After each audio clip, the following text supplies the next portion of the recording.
starts crying again. Like, the baby's just crying in the worst possible times you could ever have a baby cry as an actor. Hey, I'm Justin Baldoni, director of It Ends With Us. Hey folks, happy Wednesday, January 21st, 2026. I've got all your rush hour news, so buckle up. What we're seeing right now in the Blake Lively versus Justin Baldoni situation is honestly insane. After a full year of build-up, things have hit a critical point. A judge has now ruled to unseal text messages and other documents, and the level of drama coming out of this is off the charts. We're talking critical levels of tea. Even Taylor Swift, the biggest pop star in the world, is now tangled up in this, and it's no surprise she didn't want to be involved. From what's been revealed so far, she doesn't come out looking great. It seems like she was defending her best friend Blake Lively at all costs, at least at the time. Maybe she thought Baldoni was a creep. Maybe she believed they were doing the right thing, like some kind of catch-a-predator situation. Who knows? Either way, we're going to dive into it, because this is unbelievable stuff. Later in the episode, we'll touch on what's happening in the wider world. But right now, pop culture is delivering one of the messiest sagas we've seen in a long time. And honestly, this is exactly why people settle court cases, because once things like this come out, it's never pretty. I'm going to share 3:00 a.m. text messages from Baldoni to his creative partner at Wayfair, Jimmy Heath. They're clearly at odds over how to deal with Blake, trying to control what is basically uncontrollable, and it's wild to watch unfold. There's no way we'll get through all of it today. I already know that.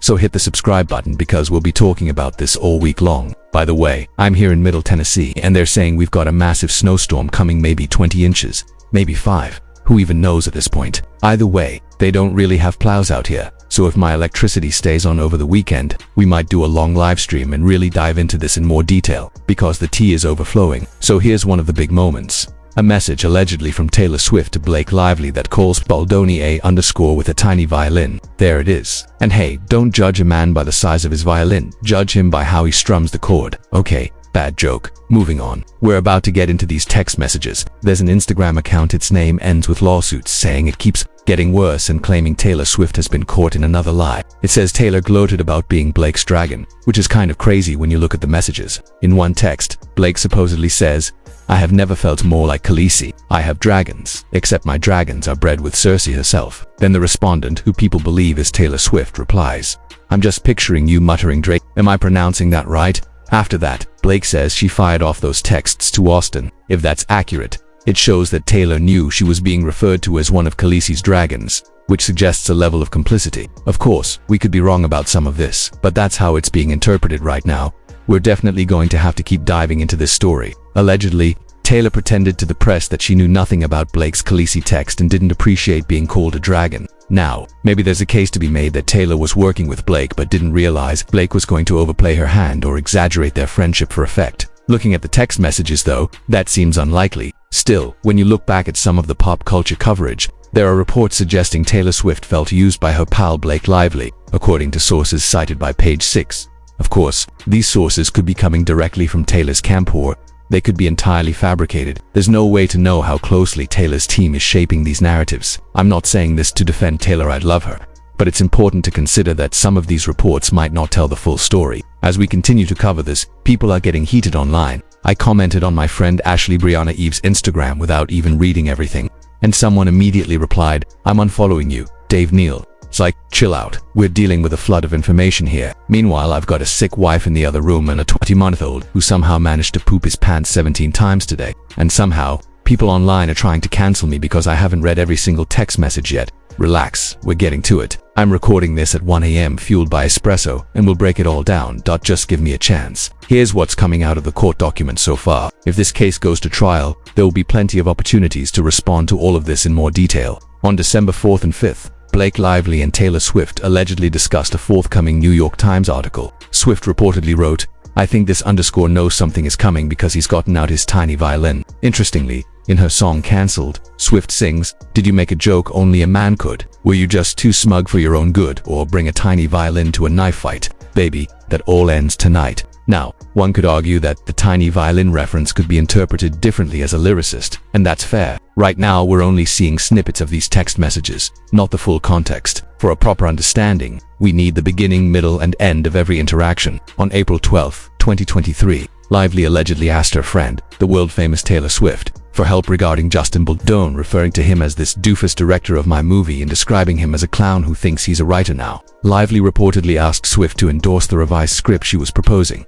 even without having read it. According to the documents, Lively sent the script to Swift on her way to Lively's apartment because Baldoni was still there, telling Swift she didn't have to read it if she didn't want to feel pressured. That part actually seems reasonable, wanting a friend's support without forcing them to commit. Even my own family never read the pilot I poured my blood, sweat, and tears into. So I get it.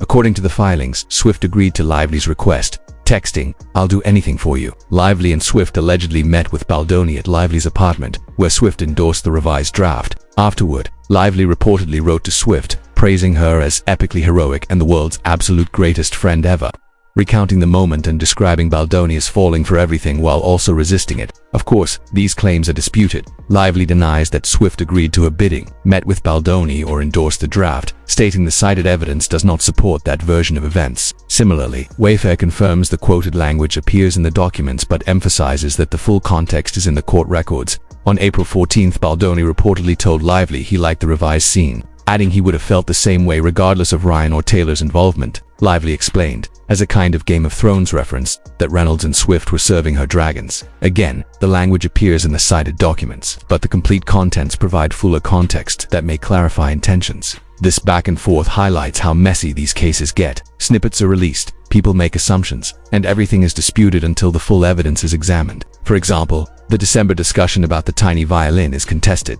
with Lively's team arguing the cited evidence doesn't support the claim that she and Swift privately discussed the matter in that way. It's slow going, but we will get to the bottom of it. On a side note, I've been following commentary from people like Ashley Brianna Eve, who analyzes this case from a PR perspective rather than a pro or anti-Blake Taylor angle. She shows the reasoning behind actions and strategies, often pointing out that while Taylor may be labeled a lying snake, the machine behind her gives her significant influence and protection. Her analysis cuts through the hype and focuses on the mechanics of the situation, which is why it's so useful for understanding this saga. That's true. Taylor Swift is in a unique position. There's a long line of people trying to get into her concerts, and she's not even on tour right now. Timing couldn't be better for her. She can relax at her mansions and hang out with her whatever the details about him. The point is that Taylor is going to be just fine. Sure, some people might try to cancel her, but she performs in stadiums around the world. Her career isn't in jeopardy. It's fascinating to see this unfold, even if I haven't read everything yet. If Taylor believed she was standing up for a friend who was a victim, I can empathize with her. The bigger questions, though, are more complex. Did Taylor believe Blake was being mistreated by a terrible boss? Did she see Blake as the victim and trust whatever she was being told? Or was this a strategic move, a way to gain influence and protect her friend? That's what remains unclear. News has circulated that Taylor had no creative involvement, but Ashley Brianna Eve shares messages suggesting otherwise. Taylor reportedly wrote, "If Justin was strategic, he would be like no Taylor Swift in the trailer, because that gives you more power over the film. That's your ally, not his." Blake supposedly responded, "You are so right. He shouldn't run from your music. How stupid." That may have been his only chance to appear to have the upper hand. On May 30th, Joe Greenstein, president of Sony's Motion Picture Group, informed Lively that Baldoni's cut had scored higher than hers in audience testing. Lively responded, "Spoke with Colleen. She feels like I do. It's still full steam ahead with my cut. I'm all for people believing in themselves. I get that. I understand artistic freedom. I've taken risks on stage with stand-up material that may or may not land. But the difference here is that Lively, as an actor, arguably has no right to influence the edit of a film she isn't directing. Yet she had her dragon's fire-breathing allies. So what can you do? From what I've seen, this might actually be the worst look for Taylor Swift in all of this." The conversations between Lively and Swift are striking. Blake allegedly told Taylor that keeping her out of the trailer would give her more power over the film, making her an ally, not his. Taylor replied, "His misogyny runs so deep, he thinks women are incapable of winning chess matches or making long-game power plays." Blake agreed, saying, "You are so right and so wickedly smart to call it. He should have run from your music. How stupid." This was his only shot at having the appearance of an upper hand. Of course, it's unclear exactly what Taylor knew independently versus what she was hearing from Blake. She may have been a useful ally in this situation, but not entirely in the dark. Keep in mind, these conversations date back to April 2024, almost 2 years ago, long before the New York Times article came out. If Taylor truly believed everything reported about Blake being walked in on in her trailer or ignored in her professional environment, then her actions could have been motivated by loyalty and trust. The question remains, how much did she know, and how much was she simply believing what her friend told her? Even just the issue of the alleged kissing. If Taylor Swift believed Blake Lively 2 years ago when these conversations were happening, As a friend, wouldn't you feel like, forget that guy, forget that misogynist prick? That's a fair reaction. My bigger question, which I don't have an answer to right now, is whether Taylor, when presented with new information later, changed her perspective. Publicly, she's been quiet and has unfollowed Blake, which suggests that friendship may be over, but that's not enough. If Taylor now believes Baldoni, the responsible move would be more than just unfollowing Blake. She would need to make a statement, clarifying that she only had half the story and, after seeing the full evidence, realized she was being misled. Some may argue Taylor already knows all of that and is intentionally staying quiet. Maybe, but I try to hold a high threshold before forming opinions. Right now, things don't look great for her, at least publicly. Take a quick break. There's so much to get into. Later this afternoon, I'll share the full heartbreaking text messages from Baldoni. It's not a Blake Lively sizzle reel, unfortunately, though that might make great merch. For now, we'll have to wait. Before that, a quick word from our sponsor. It's a new year time to elevate your home routine with Wayfair. From bedding and mattresses to storage solutions for every room, Wayfair has it all. I've been sprucing up my home studio with new lounge chairs, accent pillows, and plants. Recently, we shopped for an arts and crafts table for our toddler that also needed to be versatile for entertaining guests. We picked up an extendable dining table from 45 to 105 inches, complete with a hidden storage compartment for Legos. Wayfair makes it easy to organize, refresh, and upgrade your home without breaking the bank. Head to wayfair.com to shop all things home. Wayfair, every style, every home. Shifting back to the news, another story. Timothy Busfield has been released from jail pending trial, a major defeat for prosecutors. He's been accused of serious crimes, but the judge determined he isn't a threat while awaiting trial, noting there's no evidence of prior criminal conduct or non-compliance with court orders. Busfield voluntarily surrendered and submitted to the court's jurisdiction. I'm not defending him, I don't know him, but it's important to report the facts. Investigations involving children reportedly revealed no misconduct on his part, and his lawyers argued the accusations were motivated by revenge from the children's mother over a dispute involving a TV show. Innocent until proven guilty applies, and we'll continue covering the story. On a more tragic note, there's an update from Minnesota. Renee Good was shot by an ICE agent, but reportedly still had a pulse for 8 minutes after being shot. Despite offers of aid from a physician on the scene, assistance was denied, potentially costing her life. She was never a threat, and yet proper care was withheld. The inhumanity of this situation is staggering, and it's a reminder of how important it is to cover these stories carefully and responsibly.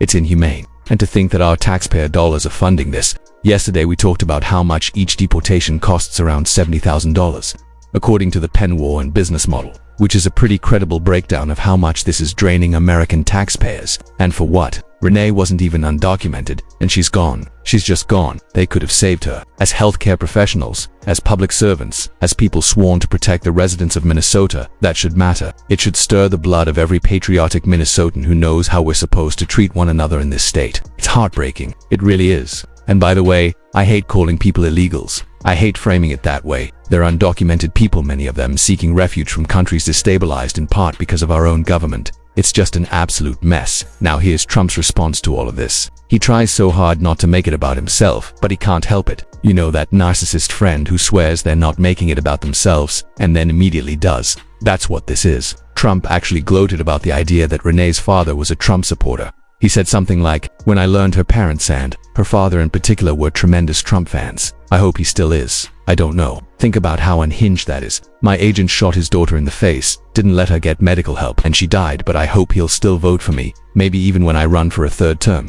Should we give him a free trip to Greenland? It was all for Trump. Love Trump. It's so gross. And the sad part is, I honestly feel like if I was shot in the face, I'd still have family members who would remain Trump fans. I really do. I can already hear it. "Well, you shouldn't have done something wrong, Dave." "Oh yeah, my bad. How wrong of me that I now have to carry my passport as an American. That I should wear a GoPro body cam every time I travel. That every time someone knocks on my door, I feel like it's the government asking what I'm doing online." That's the world we're living in now. And the rest of the world sees it too. They're watching this and thinking, what the hell is going on? They understand how extreme this has become. You hear leaders and commentators abroad calling it completely unacceptable. They point to grotesque actions, not just what's happening in Gaza, but the humiliating treatment of President Zelensky in the Oval Office, the actions in Venezuela, and so many other preposterous, escalating moments. From the outside looking in, America doesn't look strong right now. It looks chaotic, cruel, and out of control. Leaders across the world, including the EU and the UK, need to be clear with Trump that there will be consequences, economic and trade consequences, for threatening an independent, sovereign state in this way. Of course, Trump's response was typical. He posted a photo of himself in the Oval Office, showing Canada and Greenland with the American flag. Seriously, What is that even supposed to mean? And let's not forget when he floated the idea of buying Canada, and Canada's response was basically, no thanks. We're fine with our maple syrup and hockey. We don't need to be purchased. Trump doesn't take no for an answer. That's just who he is. As Pete Hegseth likes to say, F around and find out. Another favorite saying, no, please let me have another, after he's already been cut off at the bar. Meanwhile, internationally, there are real consequences. A Danish pension fund is divesting its US treasuries, pulling $100 million out, not politics. They say, just weak us finances. Our country already has massive debt, spends more than it brings in, and tariffs aren't really helping, they just make everyday goods more expensive for Americans. This kind of divestment, if it spreads, could cause serious problems for the US economy. On a lighter note, Green Day is standing up for what's right there, opening the Super Bowl this year, hopefully giving the New England Patriots a bit of luck. The band is making waves online, getting millions of views for standing up for American rock heroes. And now we've got Billy Joe Armstrong supporting Minnesota and calling out people like Stephen Miller. At a recent event, Miller took the floor, got booed, and faced public criticism. Sure, we love bold people, but Miller's history of entitlement and extremist behavior makes him a target for criticism. Green Day and Armstrong are using their platform to speak out. Is anyone going to boycott the Super Bowl over this? Probably not, but people can make their own choices. Maybe watch Lee Greenwood on Turning Point USA instead. That's it for now. Stick around. We'll be back this afternoon with more updates. Hit the subscribe button if you like what you see, and we'll see you then.